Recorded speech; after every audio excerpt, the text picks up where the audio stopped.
नमस्ते और आपका इस वीडियो में स्वागत है जहां पर हम लोग बात करेंगे आज इंडिया की सबसे टफेस्ट एग्जाम आईआईटी जेईई की यानी जेईई एडवांस की।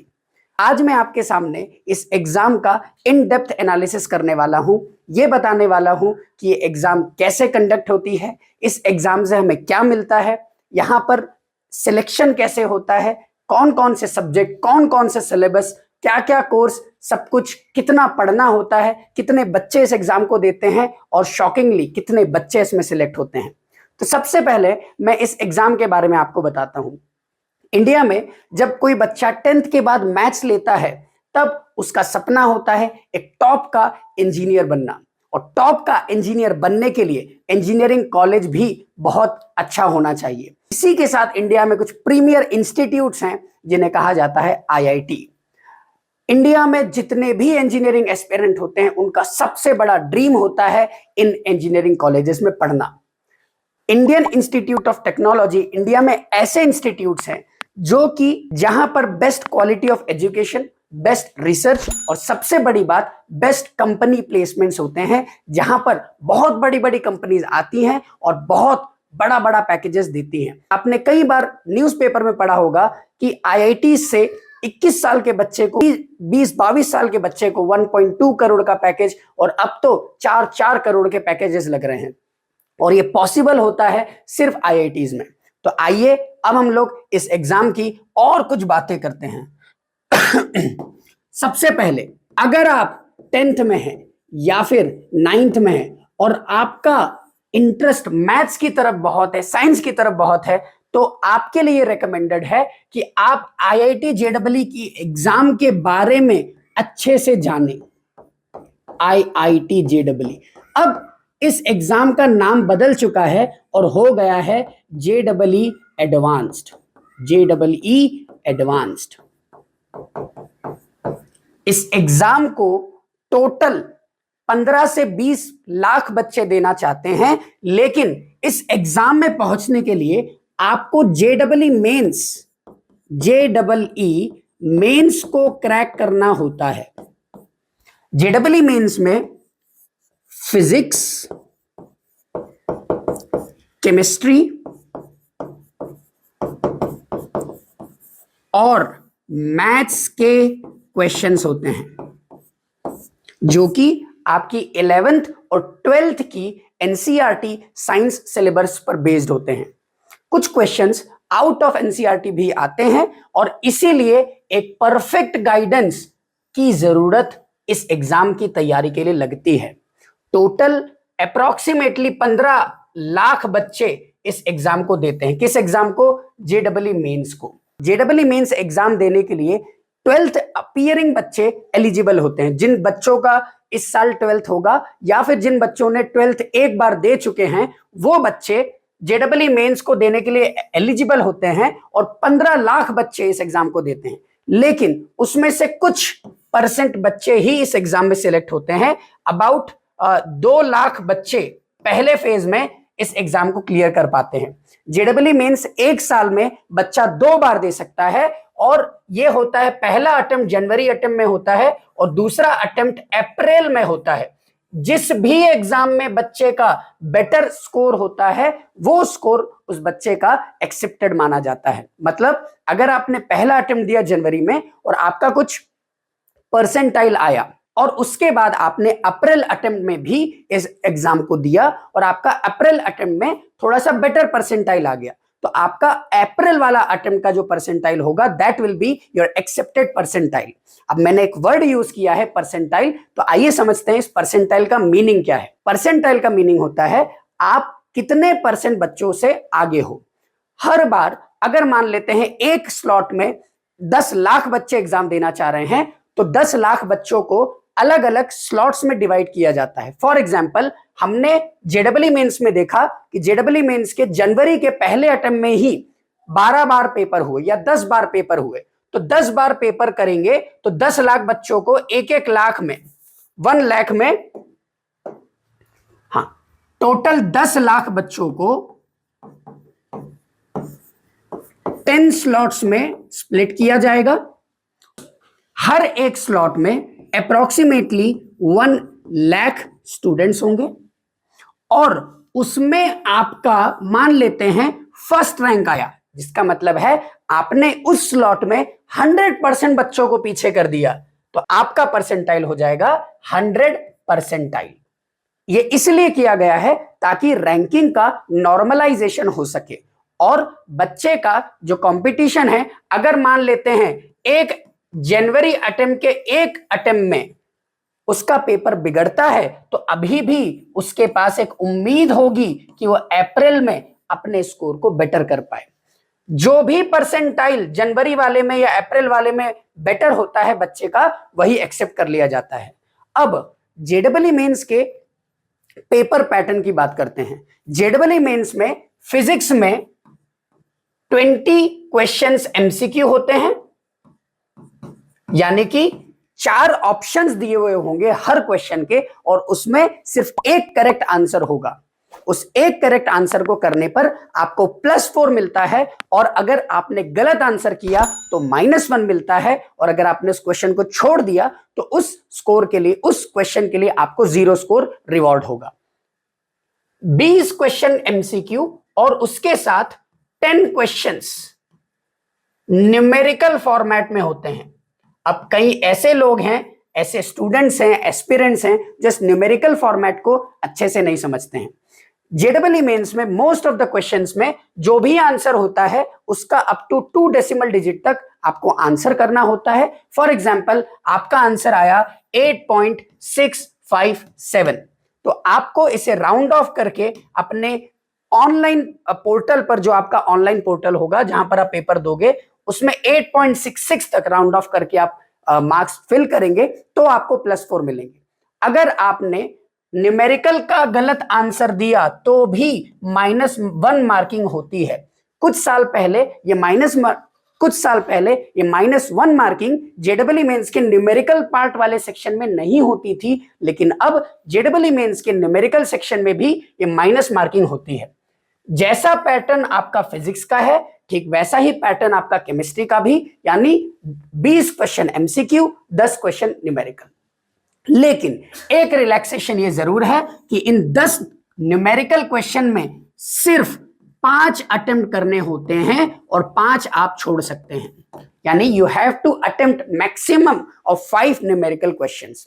यानी कि अगर एक फिजिक्स की बात करें तो 20 क्वेश्चन आपको एमसीक्यू में अटेम्प्ट करना होंगे और 5 क्वेश्चंस आपको न्यूमेरिकल टाइप में, जिससे कि एक सब्जेक्ट में टोटल आपको 1 घंटे के अंदर 25 क्वेश्चंस अटेम्प्ट करने होते हैं। केमिस्ट्री में भी 1 घंटे के अंदर 25 क्वेश्चंस अटेम्प्ट करने होते हैं और मैथ्स में भी 1 घंटे के अंदर 25 क्वेश्चंस अटेम्प्ट करने होते हैं। अगर आप इस एग्जाम में सिलेक्ट होते हैं तो अगली एग्जाम में, यानी जेडबलई एडवांस के लिए आप क्वालिफाई करते हैं।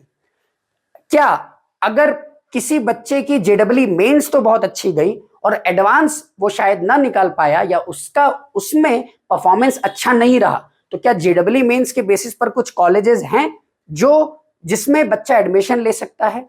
तो आईआईटीज में जेडबलई मेंस के स्कोर को एक्सेप्ट नहीं किया जाता, यानी आईआईटीज में अगर सीट चाहिए तो जेडबलई मेंस के स्कोर से आपको आईआईटी की सीट नहीं मिलेगी। लेकिन इंडिया के अगले टॉप के कॉलेजेस जो कि कई आईआईटीज को भी टक्कर देते हैं, जैसे एनआईटी त्रिची, ऐसे कॉलेजेस, ट्रिपल आईटी हैदराबाद, ऐसे कॉलेजेस में भी आप जेडबलई मेंस के मार्क्स के थ्रू एडमिशन ले सकते हैं, फिर भले ही आपका जेडबलई एडवांस क्वालिफाई भी ना हो। तो हमें पूरा, या किसी भी जेडबलई एस्पिरेंट को पूरा फोकस करना चाहिए कि वो इन एग्जाम के लिए, जेडबलई मेंस के लिए अपना पूरा 100% दे। फिर जब आपका जेडबलई मेंस हो जाता है, विद इन 2 to 3 मंथ्स, यानी मई के टाइम पर या फिर जून के टाइम पर संडे के दिन आपकी जेडबलई एडवांस की एग्जाम होती है। जेडबलई एडवांस जो एग्जाम होती है वो टोटल 6 घंटे की होती है, जिसमें 2 पेपर्स होते हैं। पेपर 1 जो कि 3 घंटे का होता है, पेपर 2 जो कि 3 घंटे का होता है। दोनों पेपर्स यानी पेपर 1 एंड पेपर 2 के बीच में आपको कुछ घंटे का ब्रेक दिया जाता है। जनरली ये एग्जाम 9 बजे से लेकर 12 बजे तक पेपर 1 और 2 या 3 बजे से लेकर तो 5 से 6 बजे तक पेपर 2 होता है। अब ये एग्जाम बहुत ज्यादा टफ क्यों होती है, इसका मैं आपको रीजन बताता हूं। जेडबल एडवांस में जो सिलेबस होता है वो 11th और 12th के साइंस पर बेस्ड होता है, फिजिक्स, केमिस्ट्री एंड मैथ्स।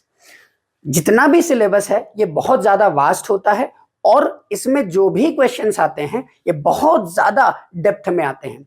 अगर बच्चे के कॉन्सेप्ट्स बहुत ज्यादा तगड़े हैं तो ही वो सवाल बना पाएगा। लेकिन ऐसा कहा जाता है कि जेडबल एडवांस जुगाड़ वाली भी एग्जाम है। मतलब अगर आपने 2 साल में अच्छे से मेहनत की और जुगाड़ जमाना सीखा, मार्क्स को जुगाड़ना सीखा, तो आप इस एग्जाम में बहुत अच्छा परफॉर्म कर सकते हो। अभी मार्क्स को कैसे जुगाड़ते हैं? मार्क्स को आप तब जुगाड़ पाओगे जब आपके पास बहुत अच्छे एक्सपर्ट की, बहुत अच्छे मेंटोर की गाइडेंस होगी। अब मार्क्स के जुगाड़ने पर मैं एक अलग से वीडियो जरूर बनाऊंगा जहां मैं ये आपको बताऊंगा कि कैसे एडवांस के पेपर में आप मार्क्स जुगाड़ेंगे और बेस्ट से बेस्ट आईआईटी में जाएंगे। अभी मैं आता हूं जेडबल एडवांस के पेपर पैटर्न की बात करने। तो जेडबल एडवांस में जेडबल एडवांस में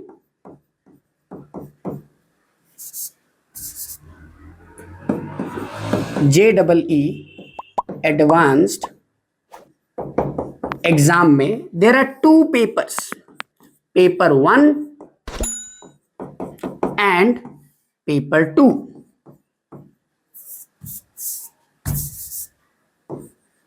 पेपर 2, पेपर 1 में भी जितने मार्क्स का फिजिक्स होता है उतना ही केमिस्ट्री आता है, उतना ही मैथ्स भी आता है।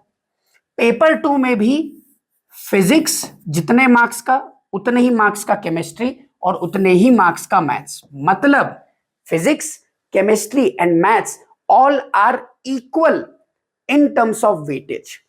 कोई ऐसा सब्जेक्ट नहीं है किसी सब्जेक्ट के मार्क्स ज्यादा, किसी सब्जेक्ट के मार्क्स कम, ऐसा नहीं होता है। लेकिन बच्चों को यह जरूर ध्यान रखना चाहिए कि उनकी स्ट्रॉन्ग कमांड किसमें है और वो अकॉर्डिंगली अपने पेपर में सबसे पहला सब्जेक्ट उठा सकते हैं। फॉर एग्जाम्पल, अगर आपको लगता है आपका केमिस्ट्री बहुत अच्छा है, आप अपना पेपर केमिस्ट्री से स्टार्ट करो। जेडबल एडवांस के पेपर में कोई भी फॉर्मेट वो पहले से नहीं बताते हैं। मतलब आपके पेपर में फॉर्मेट क्या होने वाला है ये किसी को भी नहीं पता होगा। जैसे कि मैं अगर आपको एक एग्जांपल दूं तो 2015 में पेपर 1 जब हुआ था तो उस पेपर 1 में सिर्फ एक ही सेक्शन था और वो सेक्शन था मल्टीपल करेक्ट, यानी मोर देन 1 करेक्ट का, और इसके अलावा और कोई भी सवाल ही नहीं थे। मतलब पूरे पेपर में आपका आंसर एक या एक से ज्यादा ऑप्शंस हो सकते हैं और इसके अलावा ना कोई सिंगल टाइप था, ना कोई इंटीजर टाइप था, ना कोई मैच द कॉलम। और उसमें एक सबसे टफ बात यह थी कि अगर आपके क्वेश्चन का करेक्ट आंसर है ए, सी और डी, और अगर आपने ए, सी और डी लगाया तो ही +4 मार्क्स होंगे। अगर आपने ए और सी भी टिक मार्क किया तो भी आपके -2 मार्किंग होंगे। और इसीलिए पूरे इंडिया में AIR 1 सतवत जगवानी, जो पूरे इंडिया में टॉप जिसने किया था, उसने भी इस जेडबल एडवांस के 2015 के पेपर के अटेम्प्ट में 80 से 90% के बीच में ही वो स्कोर कर पाया था। मतलब पूरे भारत में टॉप करने वाला बच्चा भी इस एग्जाम में 90% प्लस नहीं ला पाता। जहां हम ये देखते हैं कि 10th में 2.5 लाख बच्चे 90 प्लस या फिर 10 CGPA ले आते हैं।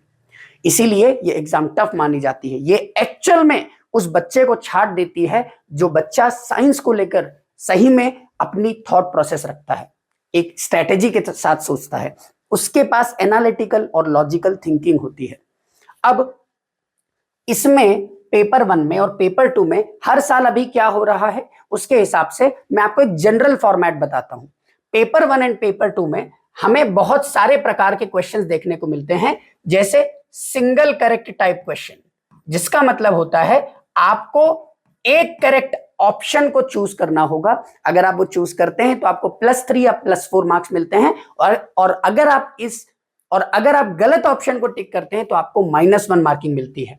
सेकंड, आपका जैसे मैंने आपको बताया मोर देन 1 करेक्ट, लेकिन अब एडवांस मोर देन 1 को लेकर थोड़ा सा लीनियंट हो गया है। मतलब अब पार्शियल मार्किंग का कॉन्सेप्ट आ चुका है, जहां अगर आंसर है ए, सी, डी और अगर आपने लगाया ए और सी तो आपके -2 नहीं +2 होंगे। ये रिसेंटली 5, 6, 7 सालों से पार्शियल मार्किंग का कॉन्सेप्ट चल रहा है।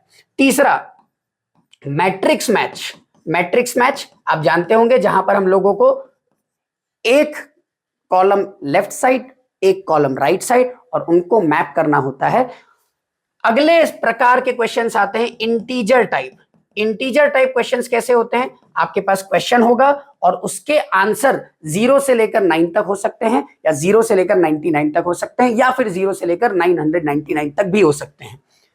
पांचवा, एक ऐसे प्रकार के क्वेश्चन भी आते हैं जिसमें आंसर्स न्यूमेरिकल टाइप होते हैं। न्यूमेरिकल टाइप का मीनिंग है कि आपका जो भी आंसर है उसका आंसर पॉइंट में भी हो सकता है, डेसिमल में भी हो सकता है, let's say 42.32 -3.36 and so on.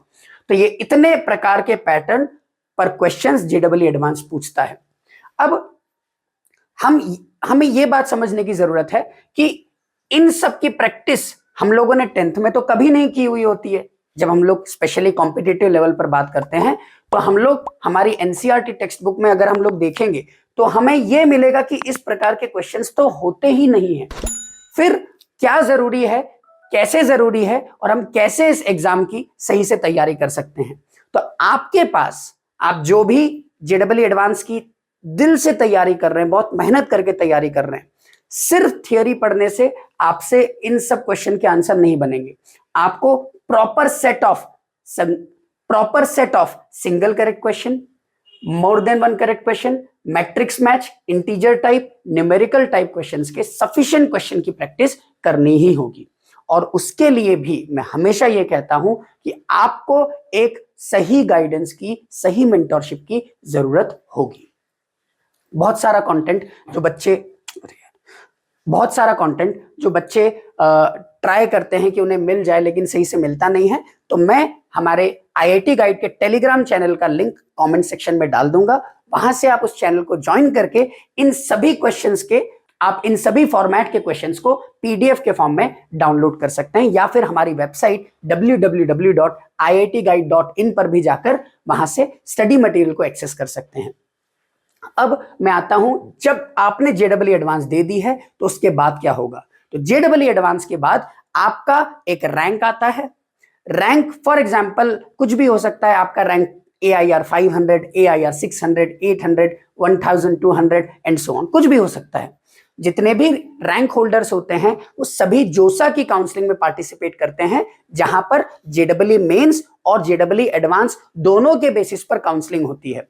और आपका जेईई मेंस में अच्छा स्कोर है तो आप उन कॉलेजेस को प्रायोरिटी पर रखो जो एनआईटीज या फिर जेईई मेंस के स्कोर को एक्सेप्ट करते हैं, या फिर अगर आपको लगता है कि एडवांस में आपका ज्यादा अच्छा स्कोर है तो आप एडवांस के बेसिस पर एक्सेप्ट करने वाले कॉलेजेस को वहां पर टॉप की प्रायोरिटी पर भर सकते हैं। जो भी बच्चे अपनी फिलिंग कर लेते हैं, उस काउंसलिंग के पोर्टल में फिलिंग करने के बाद कुछ राउंड्स होते हैं, राउंड 1, राउंड 2 एंड ऐसे राउंड 6 या 7 तक चलता है। आपको हर राउंड में कॉलेजेस अलॉट होते जाते हैं और उसी के बेसिस पर आपका फाइनली आपके ड्रीम कॉलेज आईआईटी में सिलेक्शन होता है। तो ये थी पूरी जानकारी फ्रॉम जीरो से लेकर तो कैसे आप आईआईटी में पहुंचेंगे। तो हमारा इस वीडियो को यहां तक देखने के लिए आपका बहुत बहुत धन्यवाद। अगर आप ऐसे ही और वीडियोस चाहते हैं या आपके मनपसंद किसी टॉपिक पर कोई वीडियो चाहते हैं जिसमें डेप्थ एनालिसिस आपके ही किसी खास टॉपिक का हो, तो आप उसे कमेंट बॉक्स में जरूर हमसे शेयर करें। हम जल्द से जल्द उस पर डेप्थ एनालिसिस वीडियो आपके लिए बनाने की कोशिश करेंगे। और कोई भी इसके अलावा आपको अगर डाउट आता है तो आप इस वीडियो के माध्यम से, इस चैनल के माध्यम से, इस कमेंट सेक्शन के माध्यम से हमसे पूछ सकते हैं। हमारा इस वीडियो को यहां तक देखने के लिए धन्यवाद। ऐसे ही और वीडियोस के लिए आप हमारे चैनल को सब्सक्राइब कर सकते हैं, अपने दोस्तों के साथ शेयर कर सकते हैं, और आई होप आप लोगों ने इस वीडियो को लाइक तो कर ही दिया होगा। Thank you.